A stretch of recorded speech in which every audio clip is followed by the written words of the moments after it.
We've been talking about this possibility for a while.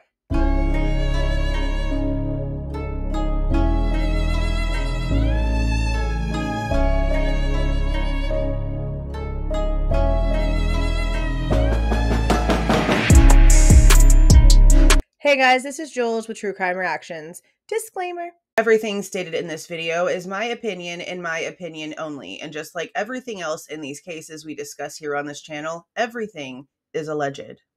Okay.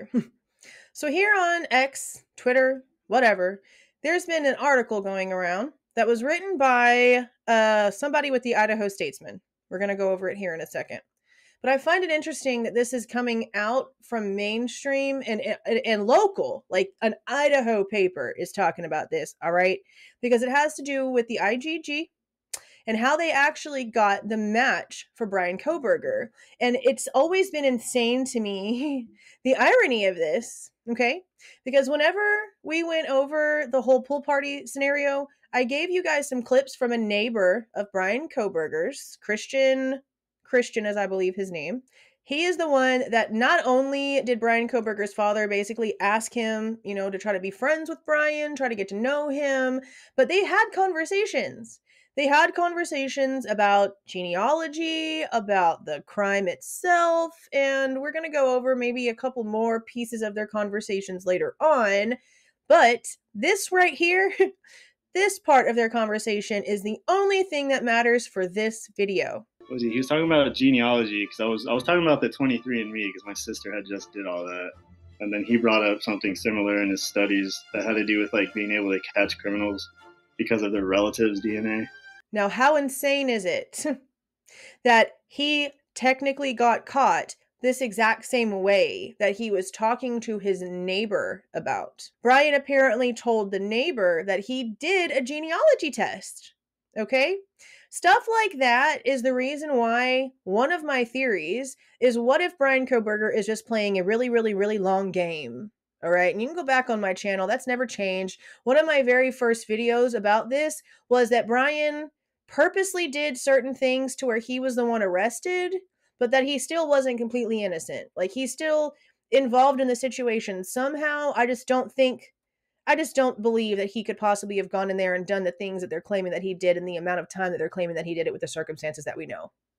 Okay. And I'm not just like talking to talk. It is my opinion, yes, but it's also the opinion of a lot of people that are trained in combat, that are trained to take out people, that say, ain't no way this dude who's never been in the military, that's never been actually trained by a real group of people to do these things. There's no way. It's too strategic. It's too perfect. And yeah, that's the problem, isn't it? It's also insane to me that this IGG, this genealogy stuff, is the one thing that the state is claiming they're going to be filing this motion of limine on to make it completely irrelevant, yet they still haven't. For some reason, they still have not filed that motion, so the fight about the IGG has continued when, to me, knowing what they've stated, it all seems really redundant, even though I agree that the defendant should know exactly how he was pinpointed. He deserves that. It's his right. But the irony of the conversation between him and Christian and how this entire thing actually is playing out, no one can sit there and act like this is not weird as hell. All right, here it is. Here it is. Idaho Statesman, how a DNA technique to pin Bryan Kohberger as Idaho murder suspect could shape case law, by Kevin Fixler, and it was posted February 23rd. Now, I've been saying from the very beginning, this case is going to change laws. This case is so ridiculous that laws are going to be changed from this. And before I get into this, for the people that don't understand what logical thinking is about, okay, I want them to have the right man, all right? And the worst possible thing that could happen is if a quadruple homiciding psychopath, okay, gets out because the lawman did something illegal and the whole world finds out about it. They're not going to have any choice but to do the right thing per their own rules. If all of this ends up being true, that some shady shit was done illegally And that's how they got him. Even if he's the right guy, even if he deserves to fry, bro, all right? They're going to have to let him go. They're going to have to, on their own technicalities. It isn't going to have anything to do with what us out here on YouTube or Twitter or TikTok or anything is saying. This is going to be all the law's fault. All of it. Use of an advanced DNA technique known as investigative genetic genealogy in the case against Bryan Kohberger, who's charged with murdering 4 University of Idaho students, could set precedent in criminal investigations across the U.S., according to legal scholars. Not just people doing this on the internet, but people that actually know what they're talking about have that stance. What if Bryan Kohberger, the man charged with the University of Idaho student stabbings, helped lead police right to him? His own attorneys may raise the question, including at trial, in their effort to defend him. Kohberger is accused of killing 4 University of Idaho students in November of 2022 in a case that continues to collect national intrigue. By the end, it could create new case law for criminal investigations across the U.S., legal scholars told the Idaho Statesman. Ann Taylor, Kohberger's lead public defender, said she has repeatedly pored over law enforcement's evidence summary to justify his arrest and still wants to know what led police to her client as the suspect. The clear picture that I'm concerned about is the state's pathway of how Bryan Kohberger comes to their attention and is identified, Taylor told the court at a hearing last month. That would have been the one on January 26th. Over a year into the case, and we're not sure. I know different pieces, but I don't know where they fit together. Miss Ma'am, I feel you. Depending on the circumstances that come to light, it could be grounds for a constitutional rights challenge over the methods police used to find and charge Kohberger, his defense attorneys have said. Yeah, and that's a scary thought if he's actually guilty. In a probable cause affidavit, police described using traditional investigative techniques to arrive at Kohberger as the suspected killer and close an almost 7-week manhunt, then confoundingly ended on the other side of the country in eastern Pennsylvania. DNA evidence also factored for police to allege they had their suspect, but only after the other elements established through surveillance footage of the suspect's car and Kohberger's cell phone location data fell into place, according to the affidavit. That wording is interesting because they're claiming suspect's car, but then they use Kohberger's actual name when it comes to cell phone data, which is still so strange because his cell phone was not on any towers during the time of the crime. We need to remember that. But 6 months after Kohberger's December 2022 arrest, state prosecutors acknowledged for the first time that an advanced DNA technique known as Investigative Genetic Genealogy, or IGG, initially led investigators to Kohberger. The process involves submitting DNA located at a crime scene to public genealogy websites to build a family tree related to possible suspects and narrow an investigation. Police made no mention of the FBI's use of IGG in the affidavit. Yeah, right. They didn't. And it's also, people are making a really good point of this, which it really doesn't matter because same difference, honestly.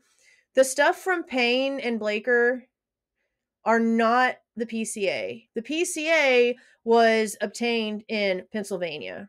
What we are reading from the Idaho website is what the Idaho police officers wrote up that is basically a PCA, but because they had to arrest him in another state, it is labeled as an exhibit. And that's correct because those are not Pennsylvania officers and the arrest was in Pennsylvania. Therefore, Pennsylvania had to write the PCA, the actual arrest warrant. So there's that. But that is true. Nothing about there being any sort of like genealogy whatsoever was used. The one thing that I did find extremely interesting, and we've talked about this thousands of times, guys, go back on my videos and look for the ones that talk about Don Daniels, all right? Don Daniels is a WSU officer for over there on Bryan's side, okay? And she is the only one, for some freaking reason, after talking to an agent and a couple of people over at the police department in Moscow, she is the only one that when it came for the search warrants for his apartment and his office, talked about the matching of the DNA, but then asked for that to be excluded whenever it came to granting the warrants. Now, I find it strange because she wasn't the one working the case. She wasn't. The murders happened in Idaho, not Washington. And normally, while yes, like agencies help with stuff, I don't understand why she would take the lead on that and then also misplace DNA evidence, blood claiming to be blood evidence from Kohberger's apartment for 10 whole frickin' days. Something else, again, we have gone over on this channel extensively. A single source of male DNA was pulled and processed from a leather sheath for a K-bar combat-style knife discovered under one of the 4 stabbing victims at the off-campus Moscow home. The 4 U of I students were seniors Maddie Mogen and Kaylee Goncalves, both 21, junior Xana Kernodle, and freshman Ethan Chapin, both 20. At the time, Kohberger, who was 29, was a graduate student of criminal justice and criminology at Washington State University in Pullman, about 9 miles west of Moscow. Kohberger's attorneys have said there were no connections between him and the victims. Now, again, it doesn't mean the 2 that aren't victims don't have a connection, and I'm just going to leave that alone. In the court filing that revealed the FBI's use of IGG, Latah County prosecutor Bill Thompson argued that the state was not required to disclose the DNA technique. Prosecutors did not intend to introduce it at trial. That's the limine motion. And it was irrelevant to Kohberger's defense. Instead, they planned to present a comparison of DNA evidence police obtained from a swab of Kohberger's cheek during his arrest against the knife sheath DNA, which showed a statistical match. I really like the way the writer put that in quotations. And again, it's interesting to me that this is a local paper covering something like this. The locals want this case closed. The locals want this to be their man. I'm pretty sure they want this done and over with. So for the local newspaper to be talking about this, I feel like people should be paying a lot of attention. The IGG process pointed law enforcement towards Kohberger, but it did not provide law enforcement with substantive evidence of guilt, Thompson wrote in the court filing. The IGG information is not material to the preparation of the defense. But that's a lie. Because y'all were surveilling cigarette smokers and didn't know a damn thing about Mr. Kohberger being all the way in Pennsylvania until you had the IGG phone call with the feds. So quit lying. For 8 months, the 2 sides fought over the release of the IGG records to the defense through the legal process known as discovery. Judge John Judge of the 2nd Judicial District in Latah County, who was overseeing the Kohberger case, last month granted the defense at least some, not all, some of the FBI's records from the IGG process. What was turned over and what may have been withheld is unclear to the public because the documents were sealed. And again, I don't like that because that gives the judge almost like a level of biasness, honestly, because he knows something that is in that IGG that the defense doesn't know. And we don't know what it is. And the defense obviously doesn't know what it is. So we don't know if that's going to hinder or hurt the case in general. But there's something extra that the judge now knows. And the judge is supposed to be unbiased and go based off what both sides are saying. So if he's only allowing the defense to see portions of what he now knows more about the IGG than the defense does. And I don't know if that's how that's supposed to work. Tiffany Roy, a longtime forensic DNA expert, said Kohberger's defense team is perhaps working towards leveraging its recent access to the FBI records to make a constitutional rights claim against illegal searches and seizures under the 4th Amendment. Actually, let me stop. Go back. Judge. This whole argument is that there's a possibility that they illegally obtained Bryan Kohberger's DNA because he did a DNA test himself and opted out of his information being used by the police. That's the argument. That's the basis here. So what if part of the IGG stuff that Judge didn't give over was the proof of that happening? Because we don't know, do we? We don't.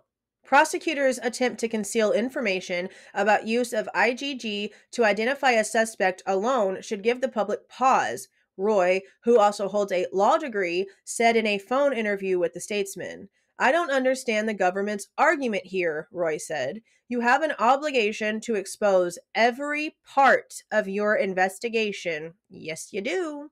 And then we decide what is important. If the FBI were doing the right thing, they wouldn't have to make these arguments. Put it all out on the table. Yes, ma'am. Put it all out there. Prosecutors won't say which websites FBI used for IGG. And I'm going to just go out on a limb here and say probably because the prosecutors don't even know, because the feds aren't being honest and giving them their information. Instead, they're claiming they don't have any. They're claiming there's no documentation, there's chicken scratch notepad stuff, but there's no actual work. There's none. Already, the Kohberger case has broken new ground, according to David Gurney, director of the IGG Center and professor of law and society at Ramapo College of New Jersey. Never before in a case has the defense team received access to this level of IGG records in discovery. That's a problem. That's a big problem. The next battle between the attorneys on each side of the Kohberger case could be over whether the defense will be allowed to present IGG evidence to the jury at trial, Gurney told the Statesman by phone. IGG records have been introduced at trial a couple of times before, he said, but only when prosecutors chose to do so when they felt it beneficial to their case. So the prosecutors can do it if they find it fits their narrative, but the defense isn't allowed the same? Bro, something's not right. Something's been not right, apparently. It's potentially novel in that way, Gurney said, explaining the defense's potential strategy if it comes to fruition. I would try to get all of this information in front of the jury. I would try to just muddy the waters by showing, oh, the state did all these bad things, so therefore you should just not trust them at all. I mean, you really kind of don't even have to say it. If they're doing all the shady shit, people can come to their own conclusion. For instance, prosecutors have not publicly disclosed which genealogy websites police used to land on Kohberger, only that the FBI submitted the crime scene DNA to one or more of the publicly available services. Law enforcement primarily works with two lesser-known websites called GEDmatch and Family Tree DNA, but has, at least in some past instances, found ways to access DNA profiles on a more widely used platform with more users, Gurney and Roy said, and other IGG experts testified at an August hearing for Kohberger's defense. This is where we found out all that shady shit from Vargas, where we found out that they basically just play like puzzle piece guess match. They run it through, and they run it through, and they run it through, and they run it through, and every time they run it through, something new gets put into the sequence. So it doesn't come as a full profile. It comes through with pieces missing. And as they're running it through the program then decides what brand new pieces it's going to create to put in the missing spots. That's the gist of what we were told back in August. They have access to GEDmatch and Family Tree DNA, and that's it, Roy said. So if they didn't get what they wanted from those databases and need to fish around in other databases, I would be really uncomfortable with that. And we actually found out that there's like tricks they use. There's loopholes. There's a video. I did a video. Go back. Go search. It's there. We did a video on this because there was an article with CeCe Moore, and then there was the stuff that Vargas said at the stand whenever it came to loopholes, different ways they can manipulate the search engines to do things that are illegal, to show results for things that they have opted out of. The way that they manipulate the loopholes in the search engine then shows results for those that chose for those results not to be shared. It's way hella illegal. And honestly, it really, really, really goes against your privacy rights. Like horribly, horribly, horribly goes against your privacy rights. Ancestry.com and 23andMe are much more popular competitors in the genealogy industry, but neither of the direct-to-consumer services cooperates with law enforcement, according to their websites. Instead, investigators have in other cases previously reviewed DNA profiles on MyHeritage, yet another of the genealogy platforms available online. We heard about that one as well. The reason that they would have done it, if they did, is to give you access to a much larger number of people, a much larger number of matches, and in theory, that will make your job easier. If the IGG records now in the defense's possession divulge that FBI investigators conducted themselves in an improper way or violated expectations of privacy to get to Kohberger, it may help create legal openings for creating doubt about the evidence, they added, which is true. Because if you have to go in and manipulate the results of a DNA test, then how can we trust where the source of that DNA came from? If you're out here doing shady ass shit, then how far does the shady shit go? Is basically, Yeah, I don't trust none of it. It's a good tool, but the question is, does it violate civil rights? Said Greg Hampikian, a biology professor at Boise State University who heads the Idaho Innocence Project. Oh, that's interesting. Some say that it's just another technique, but this technique involves something more intimate than a body cavity search. It's an every single cell in your body search. Ugh. Faced with the task of defending Kohberger, Los Angeles-based criminal defense attorney Josh Ritter said he would pursue the same approach and try to create questions in the minds of jurors about the DNA evidence. The host of True Crime Daily's The Sidebar podcast said the whole case hinges on this issue based on what prosecutors have disclosed to date. The probable cause affidavit was well done and showed high-level police work. Oh, God. Stay together, Jules. But the remaining evidence against Kohberger becomes very tenuous and circumstantial if the DNA is removed from the equation, Ritter told the Statesman by phone. That the defendant lived in the area, had suspicious driving habits, and possibly turned off his cell phone at the time of the homicides makes for a much harder case for prosecutors to prove beyond a reasonable doubt, he said. I think everybody agrees this case rises and falls on the DNA. They've stated it. Okay? They've stated it. The state has come out and said that the strength of their case relies on the sheath DNA.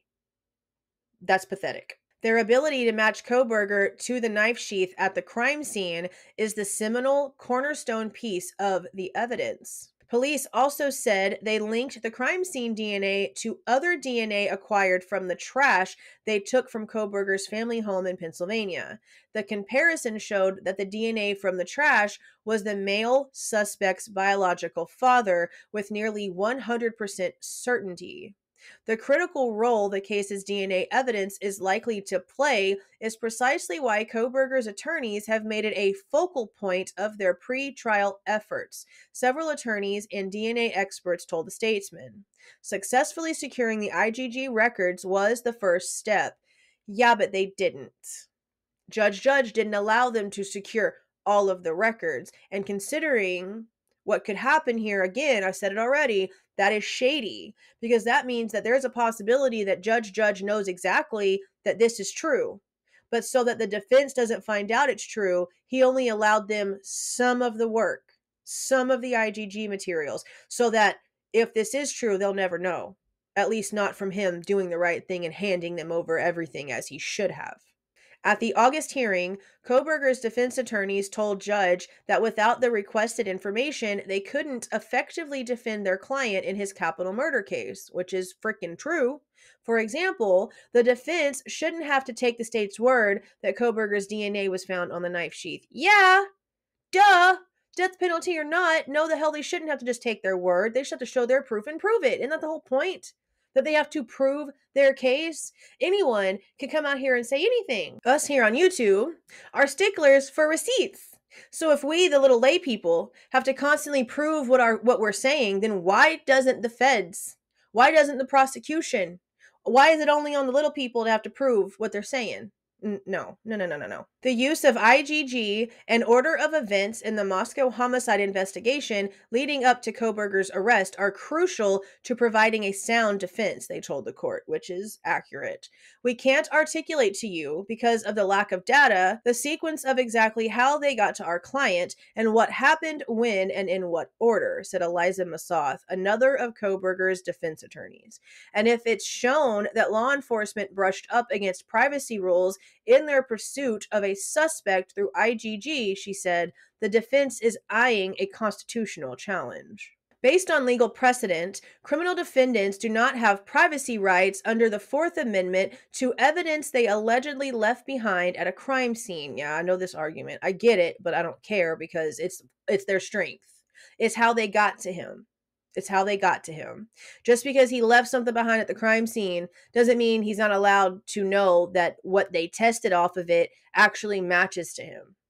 Like, this whole rule right here is just stupid, and I would love to know who wrote it and what was the real motivation for writing it. Police also do not need a warrant to acquire potential evidence from discarded garbage taken to the curb. There's no argument there. There wasn't any evidence in the garbage. There was some DNA in the garbage, but the DNA that was in the garbage wasn't evidence DNA. It wasn't. The only evidence DNA is the knife sheath DNA. So I agree with that, but that's not the argument. Literally, no one gives a damn that these cops went trash digging, dumpster diving, whatever they did. No one cares. No one is arguing that. We all know that whenever your trash is on the road, it is public property and they can do whatever they want with it. That's literally not even the argument. In addition, swabs of a suspect cheek for DNA are legal with a search warrant. A criminal defendant who was discovered through investigative techniques such as IGG cannot vicariously assert the Fourth Amendment rights of others whose privacy may have been violated from a lack of consent, the group of legal experts told the Statesman. But this is another thing that I just don't care about. Like, this is another one of those rules that is just literally written for bullshit. You are doing a DNA test because you want to find out who you are and who your family is. Just because somebody that you might be like DNA bloodline linked to committed a crime possibly, and your match matters to how they found his DNA, how does that actually go against somebody's privacy rights? The public is not trying to find out who his fifth cousin's baby mama's daddy's boyfriend, sister's brother's uncle is, okay? No one cares about his family tree. No one cares. The only thing that matters is that they got to where they got legally. So for them to, again, be boo-hooing and complaining about privacy rights when it comes to that, these are all Bryan Kohberger's family members, okay? In one way or another, he knows who they are. He might not know them directly, but I'm pretty positive 95% of those names that they're matching here, he's probably heard of in passing. Maybe they've even met up at family reunions before. We don't know. Who cares? The public doesn't need to know any of that information. And for it to be used in court behind closed doors under privacy, how is that violating that? I understand there's laws and there's rules, and I'm going to get a bunch of people in the comments probably running their mouth because I'm saying screw these rules, but these rules are stupid. Give me a reason why this rule should even be standing. Give me a reason why this rule even matters. The public doesn't need to know these people's information. And some of their information is already public. There's people that have gone online and looked up Kohberger's family tree, and there's names on there that were not hidden. This fight is null and void to me. Thompson, however, tried to get ahead of a possible Fourth Amendment claim in the Kohberger case in his arguments against Judge giving the defense the IGG records used to find him. The defense would first have to establish that the defendant had a reasonable expectation of privacy to allege that law enforcement committed such a violation. Yeah, and if Bryan Kohberger really did do a DNA test and opted out of law enforcement sharing, and that's actually how they got this information, then yeah, y'all definitely violated that expectation of privacy stupidly, because if he is the guy, that's a problem. The K-bar knife sheath was abandoned at the crime scene, as was the DNA inside of it, Thompson wrote.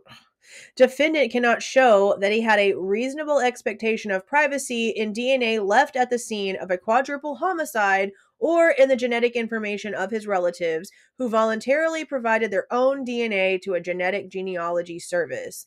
Yeah. And if those family members opted in to law enforcement sharing, then what violation to their privacy could it possibly be when they're sitting there telling you to use it, to use their information? And yeah, I understand their claim about, oh, well, he left his DNA at the crime scene. He can't expect anything from it. Okay, but if you didn't do the right thing in order to find out that it was his DNA and you broke laws, then who cares?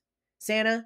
Okay? If your people screwed up, then you need to own up, buck up, and handle it. It's just that simple. In addition, local law enforcement did not use the FBI's IGG results in support of Kohberger's arrest or any search warrants obtained by the police. Jeff Nye, chief deputy for the Idaho Attorney General's Criminal Law Division, said at the August hearing. Yeah, duh, we know that. They purposely left it out because they didn't want to tell us anything about it until later, as we've gone over here. Because if they would have mentioned that in the beginning, this fight would have been a fight from the beginning. It wouldn't have been, months and months later that we found out exactly how it was. And for them, it's like they think we're all dumb. It's like they think we're all just freaking ignorant. We watched all of this happen in real time.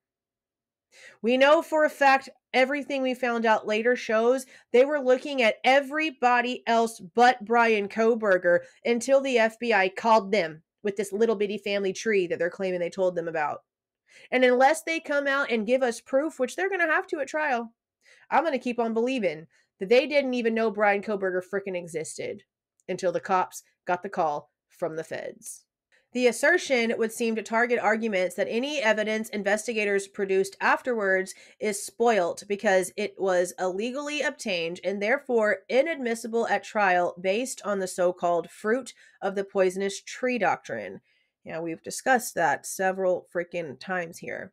Likewise, Brandon Garrett, a constitutional law professor at Duke University's law school, is skeptical of a possible civil liberties claim over law enforcement's use of publicly available information as part of a criminal investigation. The use of advanced genetic tools is just a few decades old, and the courts have been slow to consider granting what would essentially be a new privacy right protected under the Fourth Amendment. If a person using a genealogy website didn't agree to allow police to include their DNA profile for IGG searches, it amounts to a possible violation to the terms of service by law enforcement. And that goes for Kohberger and family members. It goes for him if he actually did do a genetics test the way he told his neighbor he did, and it goes for anybody that is linked to him through his DNA, through these websites where they're claiming is a match. Because if the family members themselves also did not opt in, then that's a big problem. And it goes bigger than Bryan. It goes to these law enforcement officers and these investigators thinking that they're God, that they're above the law, and they can just do whatever they want to. And I'm so freaking tired of it. But I'm not sure if it raises constitutional questions, he said. It raises a larger question of, is there a constitutional right to genetic privacy? Excuse me? Oh, yeah.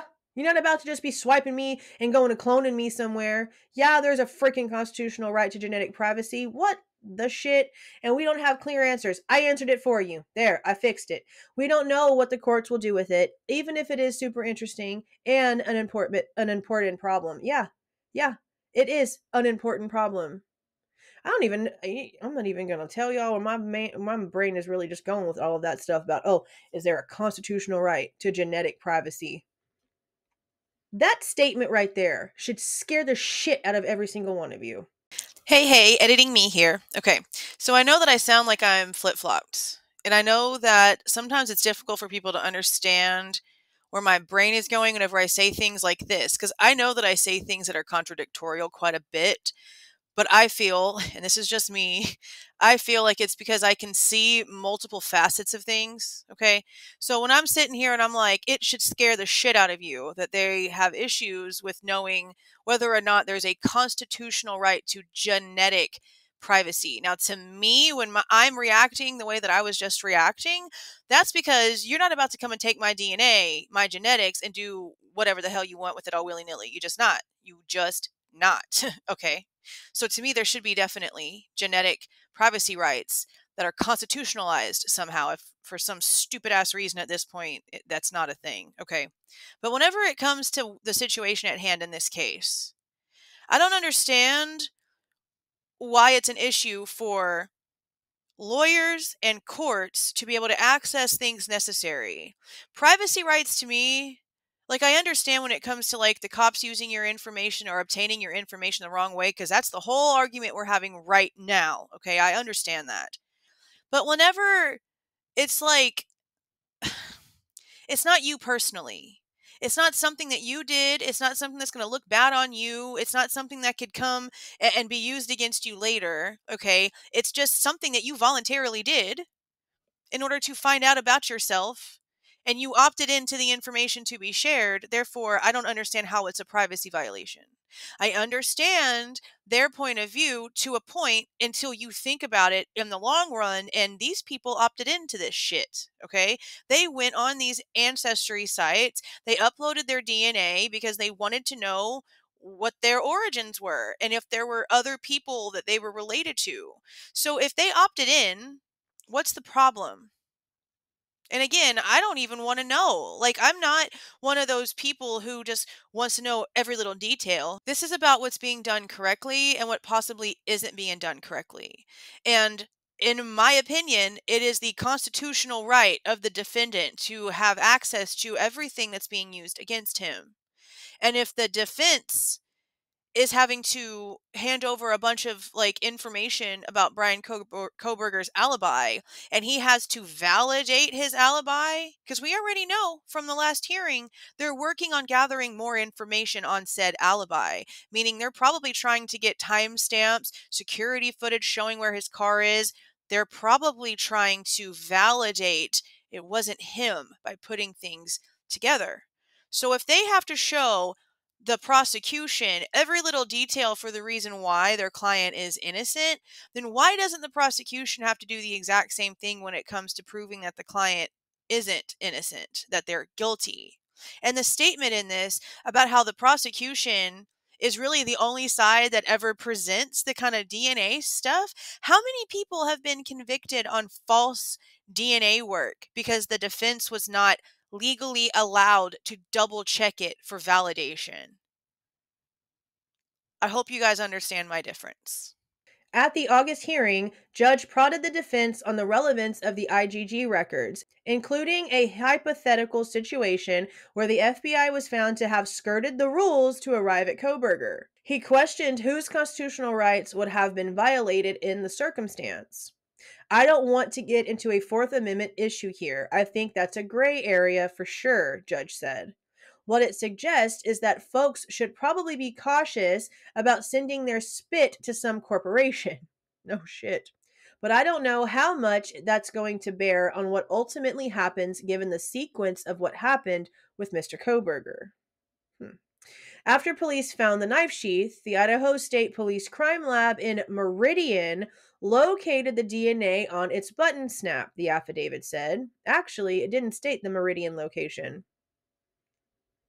Is that new information? Okay, we're just going to try to like figure this one out like right now. All right, so Control F, Meridian, no results.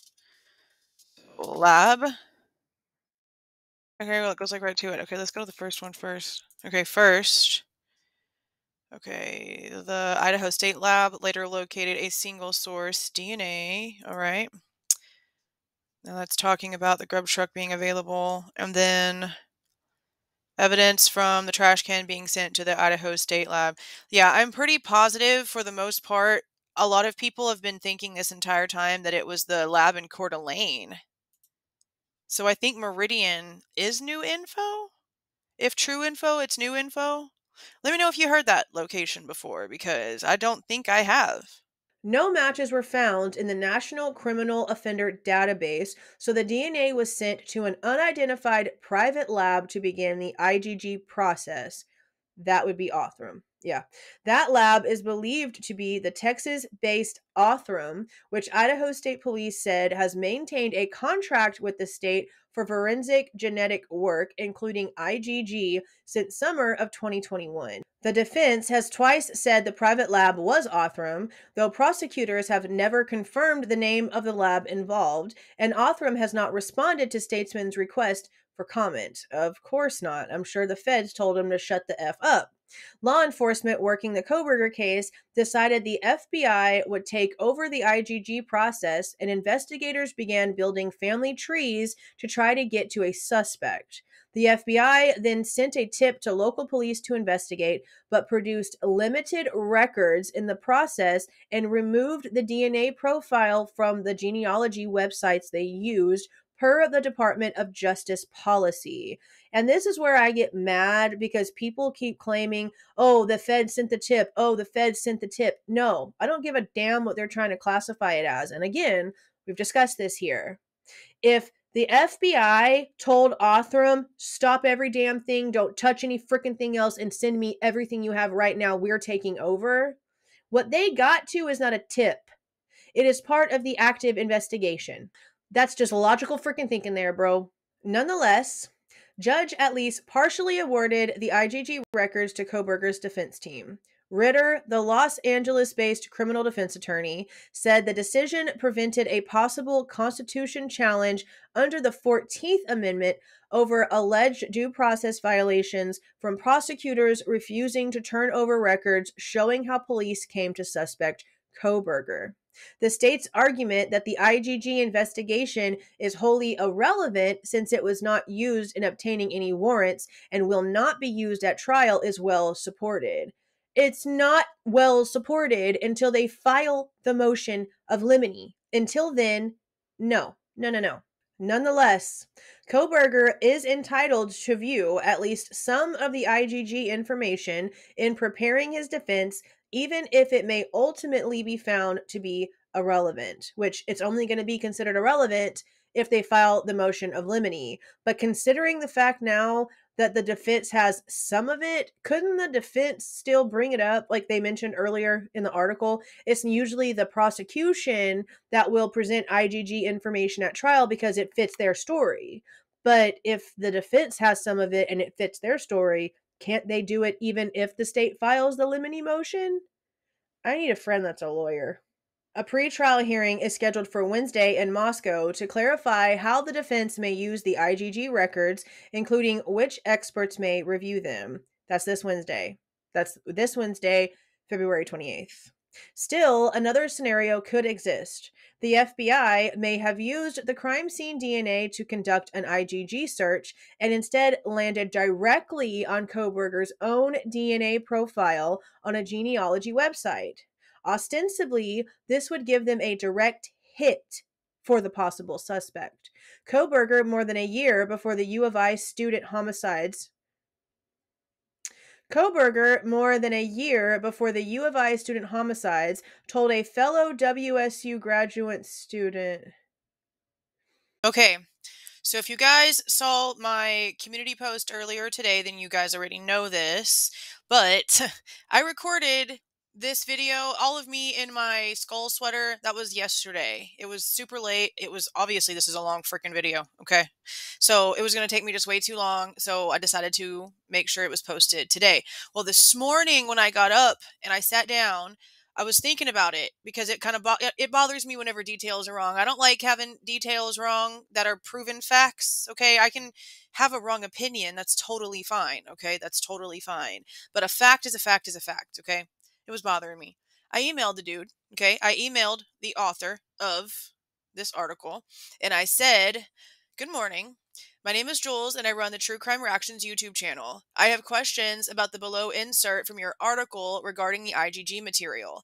You stated that more than a year before the killings, Bryan spoke with his neighbor at WSU regarding doing an ancestry-type test. He didn't move to Pullman until summertime, according to all the reports, except this one, which is at most 4 months before the crimes, more like 3. Christian Martinez is also not anonymous.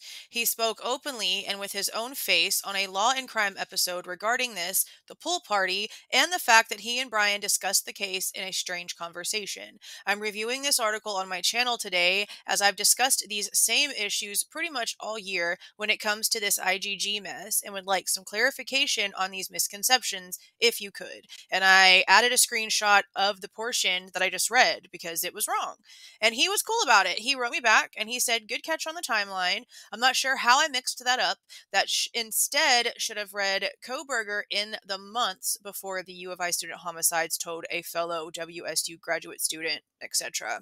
That has been changed and a correction issued in the story. And if you guys have clicked the link in my community post or have gone back to check the article again, you can see that there is an update date on the actual article.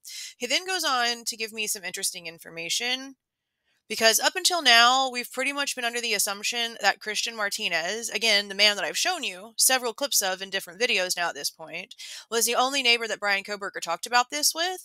But according to Kevin, and Kevin is the author of the article that we are going over right now, who mentions a neighbor speaking with Bryan Kohberger about ancestry stuff, Christian Martinez is not his source.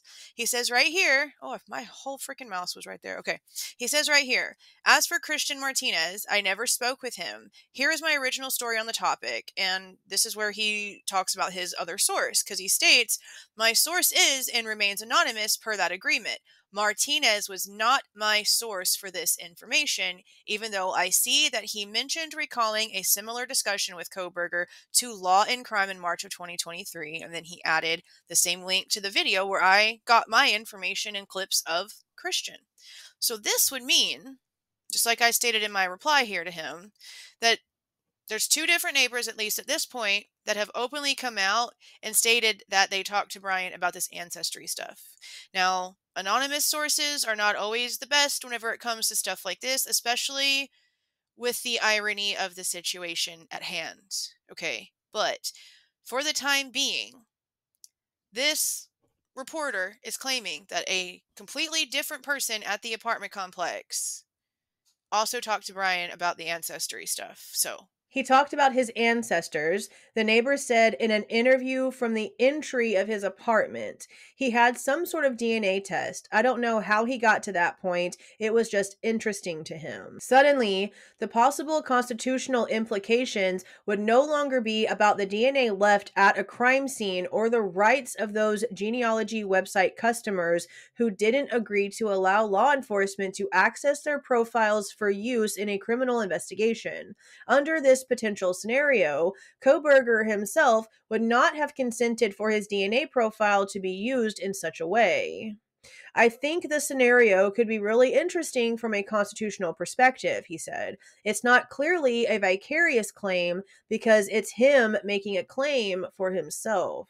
The chances of that remain low, Gurney said, even if Kohberger previously submitted his DNA to a genealogy website.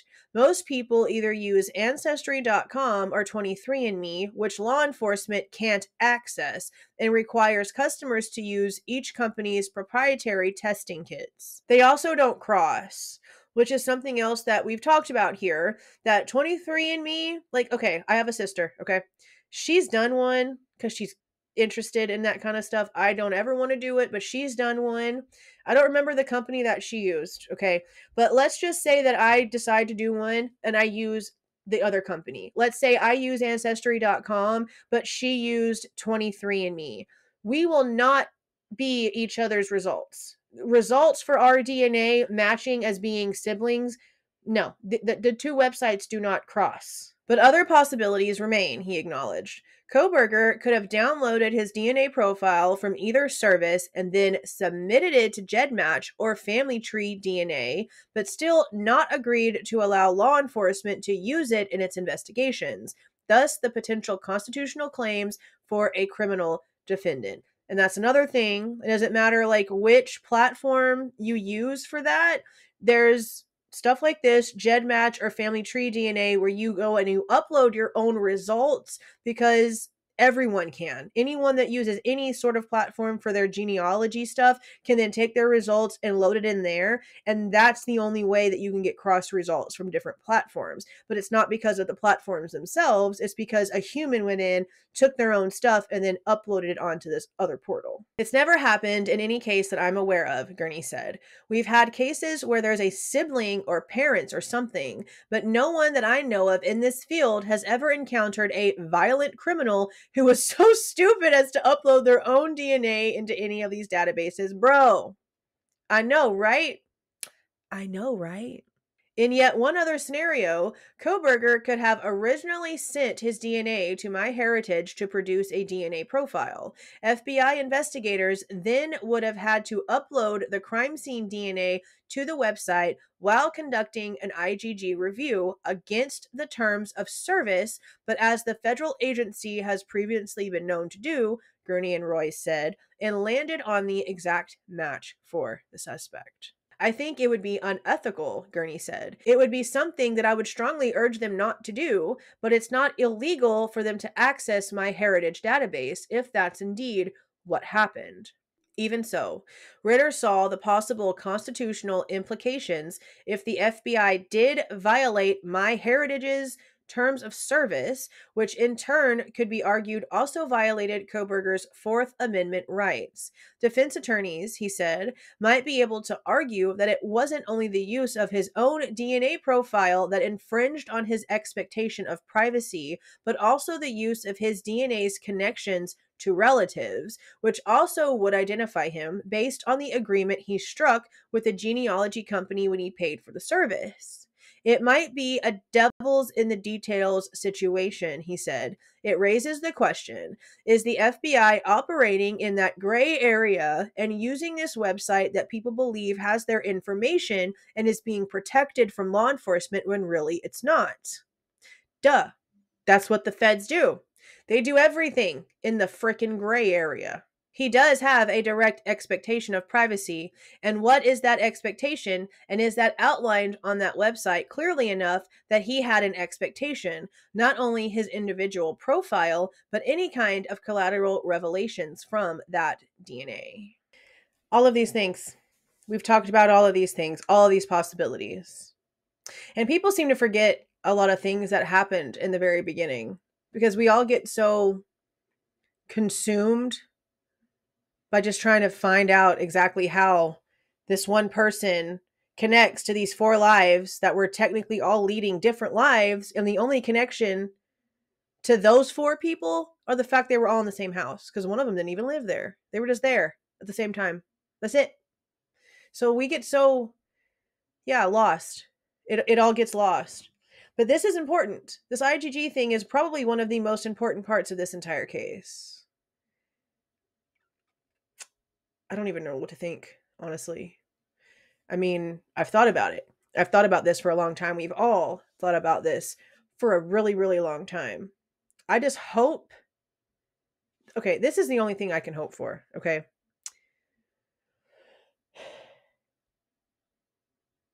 If they did some shady shit, they better pray to their God that Bryan Kohberger is actually innocent. Because if he's guilty and they did all this and he gets to be set free because his constitutional rights were violated and he really is some sort of psychopathic murderer, then what's the next step? What is it? I'd love to know. And I'd also love to know your thoughts about this crazy article, because some of you might have not realized just how deep this goes. Some of you might be hearing about all this for the very first time, but I want to know your thoughts down below. If you like the way that I give this information and present my opinion, please not forget to leave a like on your way out and subscribe to the channel if you are not subscribed already. Go out and do some good today. See y'all.